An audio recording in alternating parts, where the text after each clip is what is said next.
Hello friends, आप देख रहे हो न्यू पाठशाला एजुकेशन। और जैसा आपको पता होगा, कल हमने एक ट्रिग्नोमेट्रिक टॉपिक शुरू किया था, उसी को कंटिन्यू करेंगे आज। बट उससे वीडियो शुरू करने से पहले मेरी आपसे रिक्वेस्ट है कि अगर आप हमारे चैनल पे पहली बार आए हैं तो प्लीज इस चैनल को सब्सक्राइब करें, ताकि इस चैप्टर की जितनी भी अपकमिंग वीडियोस होंगी वो आपको पहुंच सके। उसके साथ साथ सेकेंड रिक्वेस्ट आपसे ये है कि अगर मेरी वीडियो आप देख रहे हैं तो please try to watch the complete video. आप पूरी वीडियो देखिए, तब एक प्रॉपर अंडरस्टैंडिंग आपको लग पाएगी। ठीक है, सो वीडियो शुरू करते हैं हम। आज जो टॉपिक हमने कल लेफ्ट किया था दैट वाज क्वाड्रेटिक सिस्टम।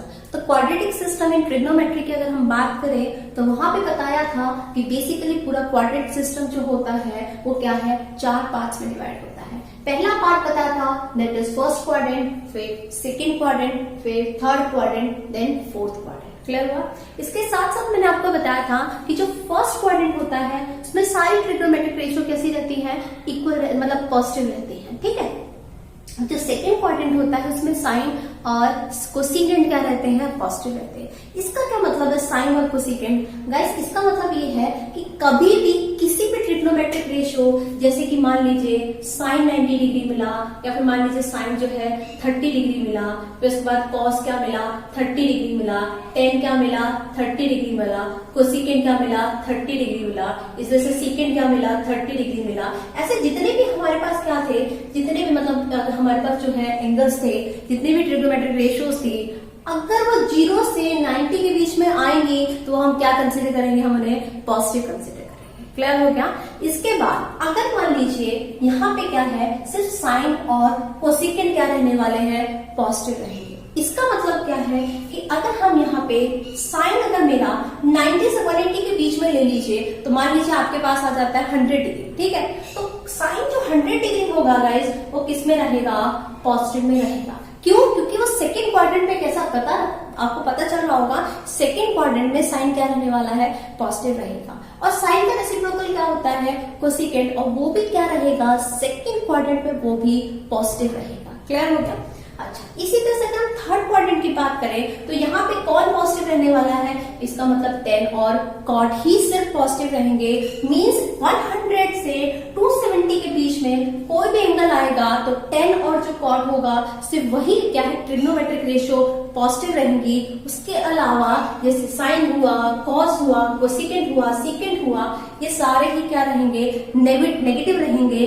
किसके बीच में, 180 एंड 270 के बीच में। आप कौन कौन से आ सकते हैं, मान लीजिए आपके पास क्या है, 200 आ सकता है ना, क्योंकि वो किसके बिटवीन में है, 180 और 270 के बीच में। तो इस सिचुएशन में 10 और कॉट तो पॉजिटिव होगा, क्योंकि वो थर्ड क्वाड्रेंट पे लाई कर रही है। बट अगर हम बात करें दूसरे ट्रिग्नोमेट्रिक रेशियोज की, जैसे कि साइन हुआ, कॉस हुआ, वो कैसे रहेंगे, वो नेगेटिव रहेंगे। आई होप कि आपको कुछ चीजें समझ में आ भी रही होंगी और अभी भी कुछ डाउट्स होंगे। तो गाइस, जैसे जैसे हम क्वेश्चन के सॉल्व करेंगे, आपको वो सारे प्रॉब्लम्स बिल्कुल मतलब क्लियर हो जाएंगे।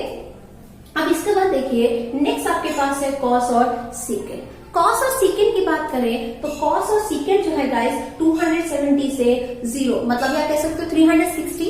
As we all know that एक पर्टिकुलर पूरा सर्कल कितने डिग्री का होता है, 360 डिग्री का होता है। ठीक है, तो हम यहाँ पे कह सकते हैं कि 270 से 360 के बीच में जाएगा। ठीक है, इसका मतलब क्या है, कॉस और सीकेंट 270 से 370 के बीच में, 360 के बीच में कैसा रहेगा, पॉजिटिव रहेगा। सिर्फ कौन सी ट्रिग्नोमेट्रिक पॉजिटिव रहने वाली है, कॉस, एक कॉस रहेगा और एक सीकेंट रहेगी। इसके अलावा जितने भी ट्रिग्नोमेट्रिक रेशियो है, तो जैसे कि आपका साइन है, 10 है, तो इसके बाद आपका कोसिकेंट है, कोसिकेंट है, ये कैसी रहने वाली है, नेगेटिव रहेगी। और भी होती है हमारे पास, जैसे कि कॉट होती है, ये सारी कैसी रहने वाली है, नेगेटिव रहने वाली है। ये इंपॉर्टेंट है टॉपिक, इसलिए मैंने आपको इसको इस वीडियो में डिटेल में इसको डिस्क्राइब किया है। अब कुछ हम एग्जाम्पल्स देखेंगे ट्रिग्नोमेट्रिक रेशियो से रिलेटेड, जो कि आपको कोई भी कॉम्पिटेटिव एग्जाम, चाहे वो एसएससी का कर रहे हो आप, या फिर किसी के एग्जाम से कर रहे हो, तो एडवांस मैथ्स में तो रहता ही रहता है। और इसके साथ अगर आप क्लास 10th में हो तो ये तो इम्पोर्टेंट टॉपिक है उनके लिए। ठीक है, तो उनको हम देखेंगे कि कैसे करेंगे वो क्वेश्चंस को। नेक्स्ट देखते हैं गाइस एक एग्जांपल के साथ कि जो ट्रिग्नोमेट्रिक रेशियो मैंने आपको अभी तक बताई है, मैंने आपको क्वाड्रेंट सिस्टम बताया, अब उसका कैसे यूज करना है, आपको कैसे मतलब पूरा का पूरा ट्रिग्नोमेट्री में यूज करना है, उसको देखते हैं। तो देखिए, ये क्वेश्चन क्या है आपके पास, गिवन जो है tan A इक्वल्स टू 4/3 दिया है and find the other trigonometric ratio of angle A। क्या कहा है कि उसने tan तो दे रखा है आपको, tan A तो दे रखा है आपको, एंगल A दे रखा है, बट आपको बाकी सारे निकालने हैं। बाकी सारी कौन सी? तो आपको बताया था साइन था, कॉस था, टेन था, कॉट था, सीकेंड था, कोसीकेंड थे। तो ये मैंने आपको साइंस ऑफ ट्रिग्नोमेट्रिक रेशियो कल की वीडियो में बताया था। अगर आपने नहीं देखी है तो प्लीज उसे वॉच करिए, वो आपको हेल्पफुल रहेगा। ठीक है, अब देखिए, अब मैंने जैसे आपको बताया, अब मैं ये सारी निकाली है और उसने एक ही हमें दी है, वो क्या दी है? tan A दे रखा है।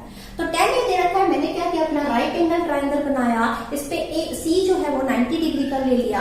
अब यहाँ पे देखिए, अब मैंने आपको बताया था कि जो ट्रिग्नोमेट्रिक रेशियो टॉपिक पढ़ाया तो उसमें बताया था कि जो tan होता है वो किसके बराबर होता है? परपेंडिकुलर अपॉन में बेस। ठीक है, तो क्योंकि हम एंगल A ले रहे हैं और इसके अगर बिहाफ में देखें तो एंगल A के अपोजिट में क्या है? यही परपेंडिकुलर है और बेस कौन सा होगा? ये वाला बेस होगा। क्लियर हुआ? तो परपेंडिकुलर कितना दिया है बोलो? 4। तो यहाँ पे क्या ले लोगे? यहाँ पे 4K ले लो। क्लियर हुआ? यहाँ पे क्या ले लेंगे हम लोग? 4K ले लेंगे। और बेस है तो बेस कितना है? 3। तो यहाँ पे क्या ले लेंगे? 3K ले लेंगे, क्योंकि ये रेशो है, कंप्लीट नंबर नहीं है, इसलिए हमने K ले लिया। क्लियर हुआ?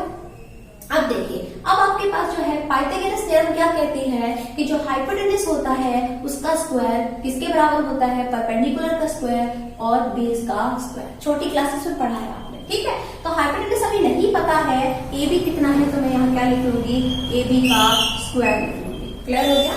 अब देखिए, जो बी है, जो पी है, मतलब कि क्या है? परपेंडिकुलर, वो किसके बराबर था आपका? 4 के बराबर। तो आप इसे निकाल लिख लीजिए 4K का होल स्क्वायर। क्लियर हुआ? मैंने सिर्फ परपेंडिकुलर के हिसाब से वहां पे 4K लिख दिया है। अब इसके बाद देखिए प्लस बेस, तो बेस कितना है? 3K। यहाँ पे क्या हो जाएगा? 3K का होल स्क्वायर। क्लियर हुआ? अब देखिए 4 से कितना होता है? 16K का क्या है? स्क्वायर। इसी तरह 3 से कितना होता है? 9K का स्क्वायर। तो 16 प्लस 9 कितना होता है? 25K का स्क्वायर। क्लियर हो गया? और ये जो हमारा AB है वो एज इट इज चलता हुआ आ रहा है। समझ आ गया? अब देखिए, अब अगर हम इसका स्क्वायर से यहाँ पर अगर अंडर रूट चढ़ाएं तो क्या आने वाला है? देखिए, ये हमारे पास आ जाएगा AB इज इक्वल्स टू 25। ये 25 किसका स्क्वायर? देखिए, चलो ठीक है, 25 ही लिख लेते हैं यहाँ पे K, और उसके बाद इसके ऊपर अंडर रूट। ठीक है, तो ये देखिए स्क्वायर और ये क्या कट जाएंगे आपस में, तो कितना आने वाला है? 5K इसकी वैल्यू आ जाएगी। ठीक है, तो AB की वैल्यू हमारे पास कितनी आ गई है? दैट इज 5K आ गई है। ठीक है, तो हमारे पास हाइपोटेनस कितना आ गया बोलो? 5K। तो इतनी बात आई होप आपको समझ में आ गई होगी कि हमें हाइपोटेनस कैसे निकालना है। ठीक है, अच्छा, अब इसके बाद हमारा मेन टॉपिक क्या है? दैट इज कि हमें साइंस एंड ट्रिग्नोमेट्रिक रेशियोज निकालने। वो कैसे निकालेंगे? अब तो सारा काम खत्म हो चुका है, अब सिर्फ put the value get the answer के जैसा है, जिसे इरेज कर देते हैं। अब हमें क्या करना है? ये सारा मैंने इरेज कर दिया है, देखिए, और मुझे क्या करना है? बाकी ट्रिग्नोमेट्रिक रेशियोज को निकालना है।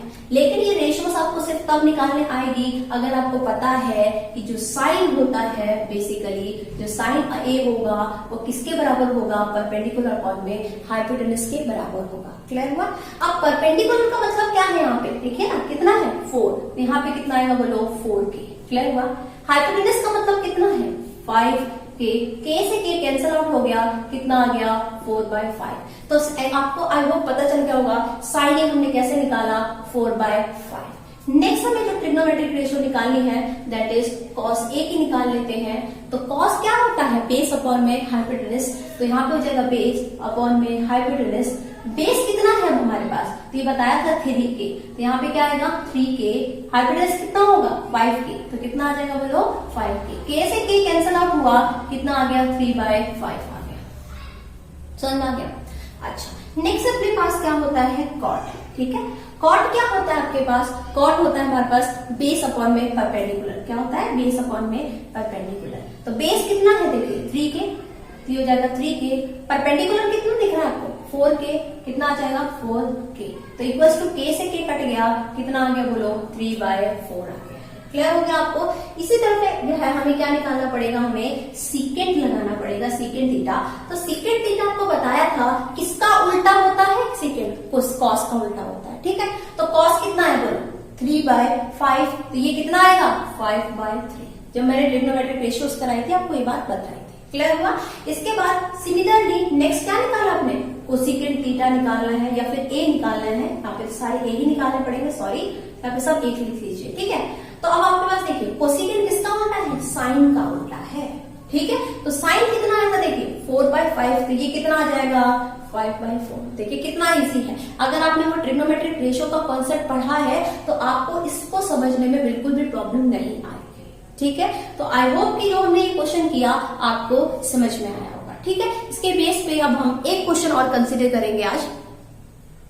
मान लीजिए कि आपको कुछ क्वेश्चन इस तरह का दिया है, यहाँ पे दे रखा है आपको if cos A is equals to 4, मतलब 3 cos A equals to 4 है, कॉट है यहाँ पे, फाइंड क्या करना है 1 minus of tan square A 1 plus of tan square A। तो देखिए गाइस, जो आपने आप छोटा सा कॉन्सेप्ट पढ़ा था ना कॉस वाला, जो आपने सॉरी ट्रिग्नोमेट्रिक रेशियो का, उससे आप इतना बड़ा क्वेश्चन भी कर सकते हैं, बट कैसे करोगे उसको देखते हैं, ठीक है। तो अब देखिए सबसे पहली बात तो ये है कि जो आपके पास कॉट A है, इस 3 को क्या करेंगे नीचे ले आएंगे, और अगर नीचे लाते ये क्या हो जाएगा बोलो 4/3 बन जाएगा, गॉट इट। अच्छा अब आपको देखिए मैंने आपको बताया था जो tan होता है tan A के इसके बराबर होगा 1/cot A के बराबर होगा, क्लियर हो गया। तो अब हमें ये tan की बात मैं क्यों करने लगी हूँ, क्योंकि मुझे तो इसकी वैल्यू चाहिए होगी, अगर मुझे इसकी वैल्यू निकालनी है तो ऑब्वियस बात है मुझे tan चाहिए ना, तो tan कैसे निकालूंगी, tan A किसके बराबर होता है 1/cot A। गाइस फिर रिपीट कर रही हूँ, ये चीज मैंने फर्स्ट वीडियो में इंट्रोडक्शन में बताई है, आप चाहे तो वहां विजिट करके पहले उसे वॉच कर लीजिए अगर आपको इसका बारे में नहीं पता है, क्लियर हुआ। अब देखिए cot A जो होगा 1 ऑफ, देखिए cot A कितना था 4/3, तो ये हो जाएगा 4/3। अब इसका उल्टा करिए तो कितना हो जाएगा 3/4। मतलब हम ये कह सकते हैं कि tan A जो होगा वो कितना हो जाएगा गाइस 3/4 हो जाएगा, क्लियर हो गया कि आपके पास जो tan A है वो किसके बराबर होगा, वो 3/4 के बराबर हो जाएगा। अब क्या करना है, tan A की वैल्यू तो आपको पता चल गई है, इसमें आप ये डाल दीजिए, क्लियर हुआ। मैं इरेज करके यहाँ पे tan A is equals to 3/4 लिख देती हूँ, ठीक है। ओके सो अब हम इसे इरेज कर देते हैं और इसमें हम वैल्यू निकालेंगे, ठीक है। अब देखिए जरा, तो 1 माइनस ऑफ tan A क्या था 3/4, यहाँ पे क्या आएगा 3/4, बट उसका क्या आएगा स्क्वायर, क्योंकि यहाँ भी क्या सिंबल पड़ा हुआ है, स्क्वायर की पावर पड़ी हुई है, ठीक है, डिवाइडेड बाय 1 प्लस ऑफ 3/4 का स्क्वायर, ठीक है। अब देखिए यहाँ पे क्या आएगा 1 माइनस ऑफ, ये हो जाएगा 3 3 से कितना आएगा गाइस 9/16 डिवाइडेड बाय, ये कितना आएगा 1 प्लस ऑफ 3 3 से 9/16, क्लियर हो गया। अब देखिए इसका हम लेंगे एलसीएम, क्या ले लेंगे एलसीएम, और अगर एलसीएम लेते हैं तो क्या आने वाला है बोलो 16 माइनस ऑफ 9/16, और यहाँ पे भी क्या आएगा 16 प्लस ऑफ 9/16 आ जाएगा, क्लियर हुआ।